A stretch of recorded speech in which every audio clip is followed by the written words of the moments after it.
नमस्कार दोस्तों, मैं लाया हूँ आज एक कहानी विक्रम और बेताल की। बहुत अच्छी कहानी है, पूरी सुनिए, बहुत मज़ा आएगा। बहुत पुरानी बात है। धारा नगरी में एक गंधर्वसेन नाम का एक राजा राज करता था। उसके 4 रानियाँ थी। उनके 6 लड़के थे जो सब के सब बड़े ही चतुर और बलवान थे। संयोग से एक दिन राजा की मृत्यु हो गई और उनकी जगह उनका बड़ा बेटा शंख गद्दी पर बैठ गया। उसने कुछ दिन राज किया, लेकिन छोटे भाई विक्रम ने उसे मार डाला और सवे राजा बन बैठा।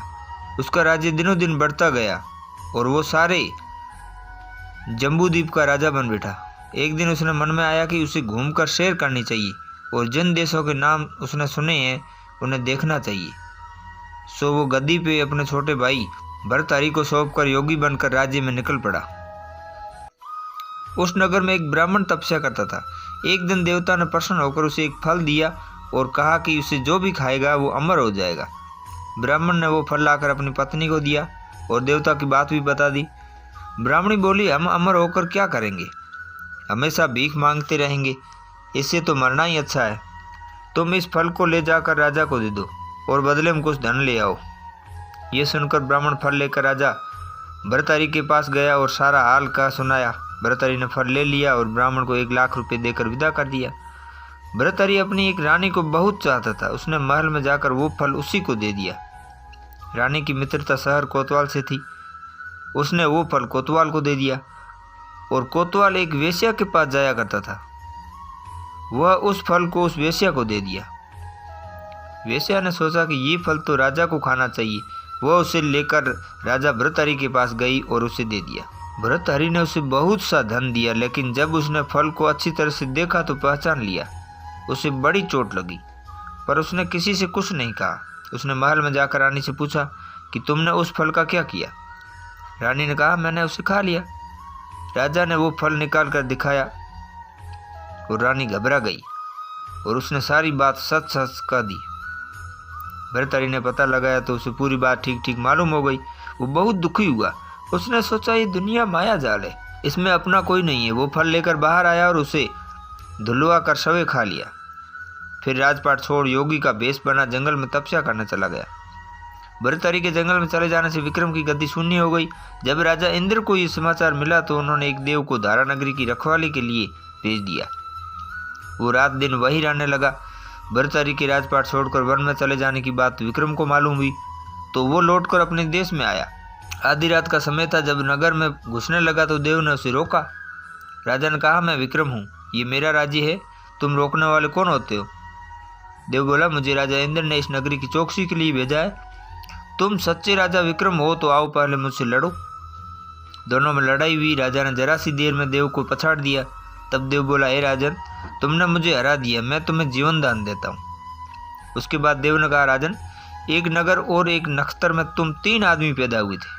तुमने राजा के घर में जन्म लिया, दूसरे ने तेली के घर में और तीसरे ने कुम्हार के घर में। तुम यहाँ का राज करते हो और तेली पाताल का राज करता था। कुम्हार ने योग साध कर तेली को मारकर शमशान में पिचास बनाकर शीर्ष के पेड़ से लटका दिया है। अब वह तुम्हें मारने की फिराक में, उससे सावधान रहना। इतना कहकर देव चला गया और राजा महल में आ गया। राजा को वापस आया देख सबको बड़ी खुशी हुई। नगर में खुशी का आनंद छा गया। राजा फिर राज करने लगा। एक दिन की बात है कि शांतिशील नाम का एक योगी राजा के पास दरबार में आया और उसे एक फल देकर चला गया।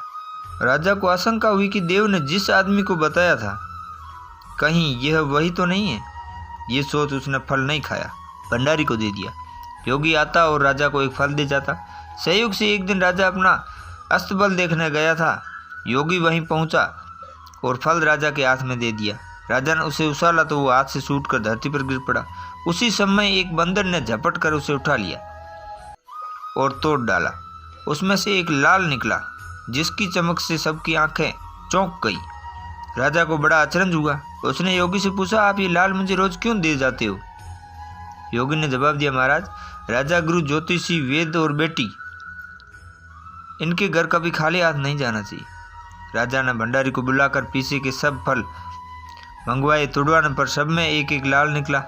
इतने लाल देखकर राजा को बड़ा हर्ष हुआ। उसने जोहरी को बुलवाकर उनका मूल्य पूछा। जोहरी बोला, महाराज, ये लाल इतने कीमती है कि इनका मोल करोड़ों रुपयों में भी नहीं आंका जा सकता। एक एक लाल एक एक राज्य के बराबर है।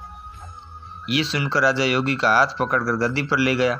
बोला, योगीराज, आप सुनी हुई बुरी बातें दूसरों के सामने नहीं कही जाती।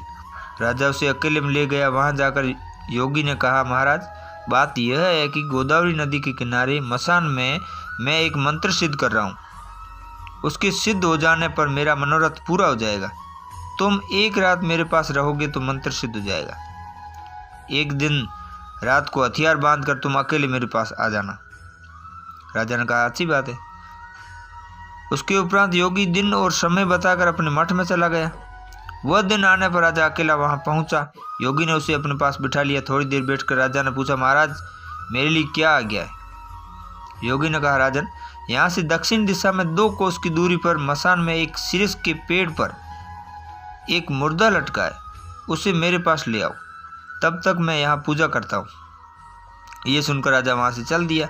बड़ी भयंकर रात थी। चारों ओर अंधेरा फैला था। पानी बरस रहा था। भूत प्रेत शोर मचा रहे थे। सांप आकर पैरों में लिपट रहे थे, लेकिन राजा हिम्मत से आगे बढ़ता गया। जब वो मसान में पहुंचा तो देखता क्या है कि शेर दहाड़ रहे, हाथी चिगाड़ रहे, भूत प्रेत आदमियों को मार रहे। राजा बेधड़क चलता गया और सिरस के पेड़ के पास पहुंच गया। पेड़ जड़ से फुनगी तक आग से दहक रहा था। राजा ने सोचा, हो न हो ये वही योगी है जिसकी बात देव ने बताई थी। पेड़ पर रस्सी से मुर्दा लटक रहा था। राजा पेड़ पर चढ़ गया और तलवार से रस्सी काट दी। मुर्दा नीचे गिर पड़ा और दहाड़ मारकर रोने लगा। राजा ने नीचे आकर पूछा, तू कौन है? राजा का इतना कहना था कि वो मुर्दा खिल खिल कर हंस पड़ा। राजा का बड़ा आश्चर्य हुआ। तभी वो मुर्दा फिर पेड़ पर जा लटका। राजा फिर चढ़कर ऊपर गया और रस्सी काट मुर्दे को बगल में दबा नीचे आया और बोला, बता तू कौन है? मुर्दा चुप रहा। तब राजा ने उसे एक चादर में बांधा और योगी के पास ले चला। रास्ते में वो मुर्दा बोला, मैं बेताल हूँ और तुम कौन हो जो मुझे कहाँ ले जा रहे हो? राजा ने कहा, मेरा नाम विक्रम है, मैं धारानगरी का राजा हूँ, मैं तुझे योगी के पास ले जा रहा हूँ। बेताल बोला, मैं एक शर्त पर चलूँगा, अगर तू रास्ते में बोलेगा तो मैं लौटकर पेड़ पर जा लटकूंगा। राजा ने उसकी बात मान ली। फिर बेताल बोला, पंडित, चतुर और ज्ञानी, इनके दिन अच्छी अच्छी बातों में बीतते, जबकि मूर्खों के दिन कलह और नींद में। अच्छा होगा कि हमारी राह भली बातों की चर्चा में बीत जाए। मैं तुम्हें एक कहानी सुनाता हूँ, ले सुन। दोस्तों, इससे आगे क्या बेताल ने कहा और क्या विक्रम ने सुना, सुनिए अगले भाग में। ये कहानी आपको कैसी लगी हमें कमेंट सेक्शन में ज़रूर बताएं। वीडियो को लाइक कर दीजिए और इसी तरह की कहानियाँ लगातार देखने के लिए चैनल को सब्सक्राइब कर लीजिए और साथ में घंटी को दबाकर ऑल पर सेट कर लीजिए ताकि आने वाली वीडियो का नोटिफिकेशन आपके पास तुरंत पहुँचे।